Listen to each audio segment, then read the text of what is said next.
A lantern for the lost. He thought his lighthouse only guided ships, until its light saved a soul who was lost on the land.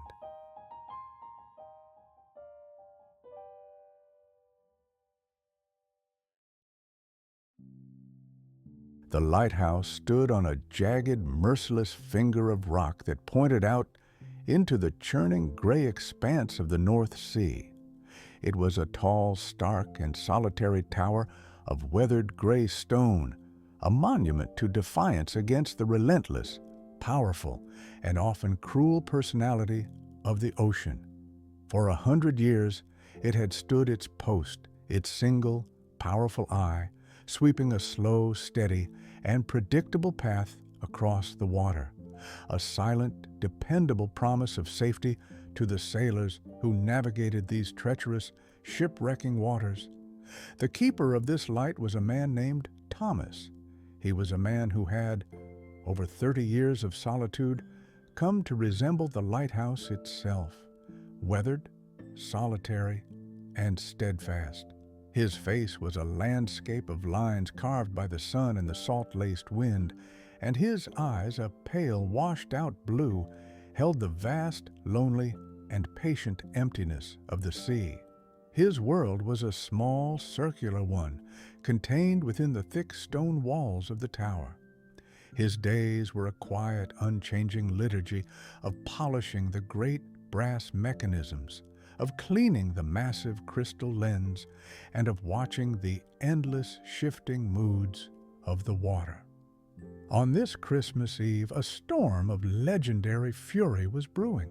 The sky, a low, bruised, and menacing ceiling of dark, bruised clouds, seemed to press down on the sea, and the wind was a high, keening, and mournful shriek that rattled the thick glass windows of the lantern room. The sea itself was a chaotic, angry, and mountainous landscape of heaving white-capped waves that crashed against the base of the lighthouse with a thunderous, earth-shaking roar. Thomas stood at his post in the great glass eye of the storm, his hand resting on the cool brass housing of the lamp, a quiet, human anchor in the heart of the world's elemental fury. Characters wish or struggle. The heart's winter. Thomas's struggle was a profound and deeply ingrained loneliness, a solitude so complete he had almost forgotten what it was to feel it. His life was one of immense, profound, and life-saving purpose. He was a guardian, a protector, a beacon for the unseen, unknown men on the dark and stormy sea. He knew that his work, his light, was the only thing that stood between 100 different ships and a cold, watery grave. But his purpose was a distant, abstract, and impersonal one. He never saw the faces of the men he saved. He never heard their voices, their stories. He was a giver of a great and vital gift, but he never saw it being received. His only connection to the world of men was the disembodied, crackling voice of the shipping forecast on his shortwave radio. He was a hermit, a monk, his tower his monastery, the sea his silent and sometimes angry God. He had long ago made a quiet, solitary peace with his lonely life. But on Christmas Eve, the one night of the year dedicated to the warmth of human connection, a small, quiet, and deeply buried ache would sometimes surface in his heart. He would look out at the vast, empty, and storm-tossed darkness, and he would think of the warm, lighted windows of the mainland, of the families gathered around their fires, of the shared laughter and the easy, comfortable warmth of belonging.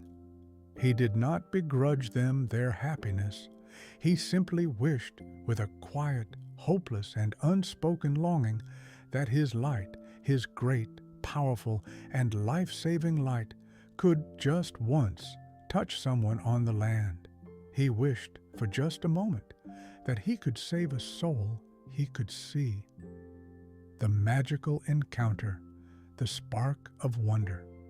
As the storm reached its terrifying, chaotic, and deafening crescendo, a sound, different from the roar of the wind and the crash of the waves, caught his ear. It was a high, thin, and desperate sound, a cry, almost human, that was whipped away by the wind as soon as it was uttered. He scanned the furious black water, his trained eyes searching for a wreck, for a lifeboat, for a desperate, clinging survivor. But he saw nothing. The sea was an empty, violent, and unforgiving chaos. He dismissed the sound as a trick of the wind, a phantom cry born of the storm's furious, shrieking voice. He turned his attention back to the light, to the great, rotating lens, his sacred, mechanical charge.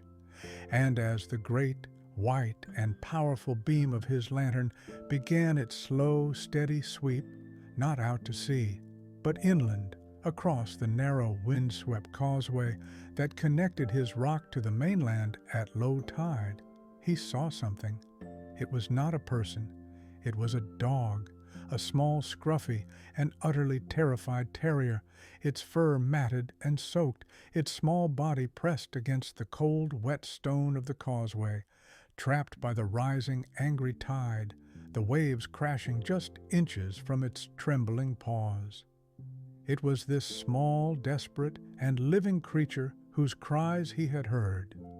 Thomas's heart, a thing he had thought was as calm and as steady as his own light, gave a powerful, painful, and unaccustomed lurch.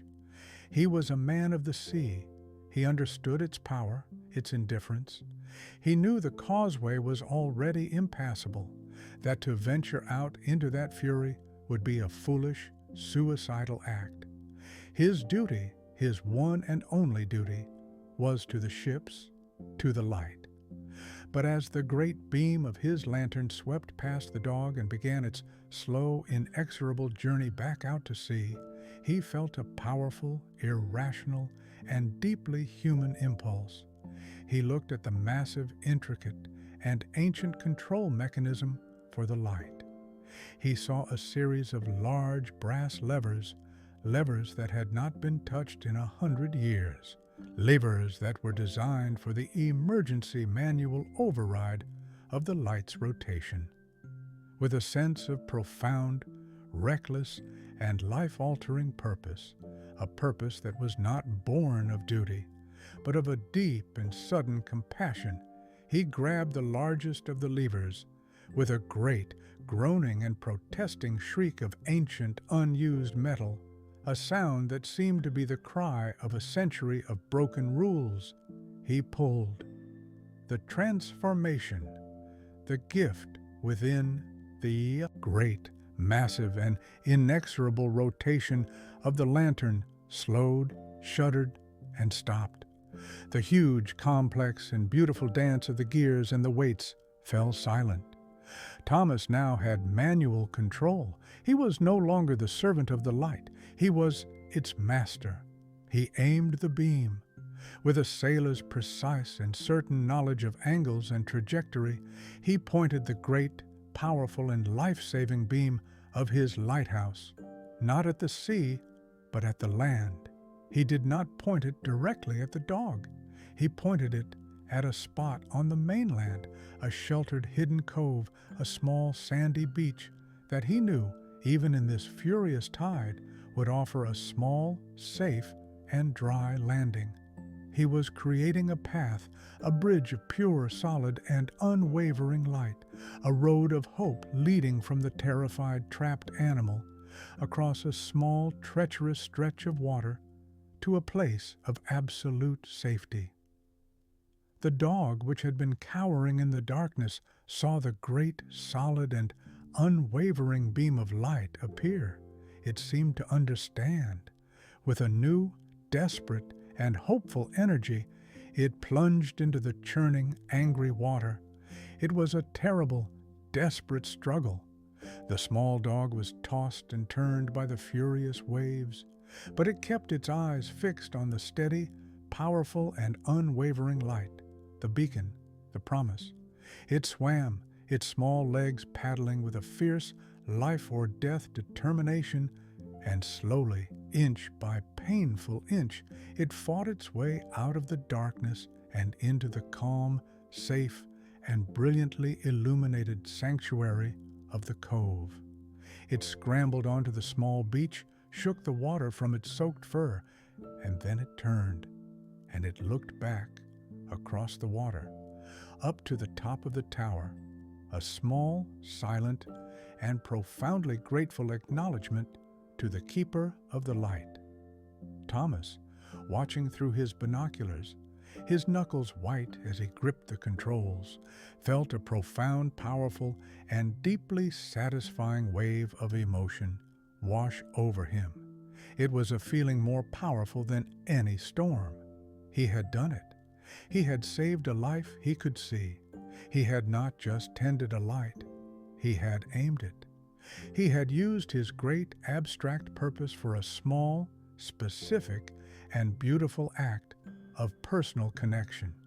The ending, the whisper of Christmas, when the dog was safe, Thomas returned the light to its proper clockwork and seaward path.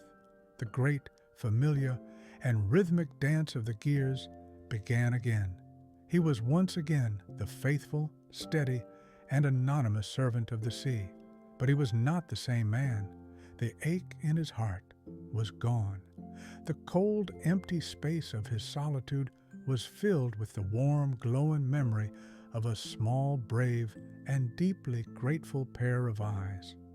The next day, when the storm had passed and the sea had returned to its calm, gentle, and peaceful self, a small boat puttered out to the lighthouse. It was a young woman from the village. Her dog, Scamp, a creature known for his foolish, adventurous, and troublemaking spirit, had run off in the storm. She had thought she had lost him forever, but she had found him, waiting for her, safe and sound, in the small sheltered cove. She had come to thank the keeper of the light. She did not just bring her thanks. She brought a basket filled with a loaf of warm, fresh bread, a flask of hot, sweet tea, and a brightly wrapped Christmas present. Thomas, for the first time in 30 years, had a visitor. He had a guest. He had a friend. And so began a new tradition. The young woman and her small, brave dog, Scamp, would visit him every week, a small, simple, and deeply cherished break in his solitary routine. He was no longer just the keeper of the light. He was Thomas, the man who had saved a life, the man who had a friend. The narrator reflects that we can spend our entire lives in the service of a great and noble purpose, keeping a light burning for the distant, unseen, and unknown. And this is a good and honorable life.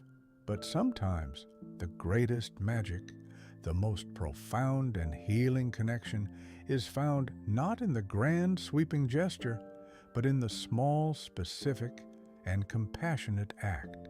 It is found in the courage to break the rules, to stop the clockwork, and to aim our own great light for just a moment at a single small and lonely soul who is lost, not on the vast, distant sea, but right here on our own familiar shore. And that's how Christmas found its way into another heart.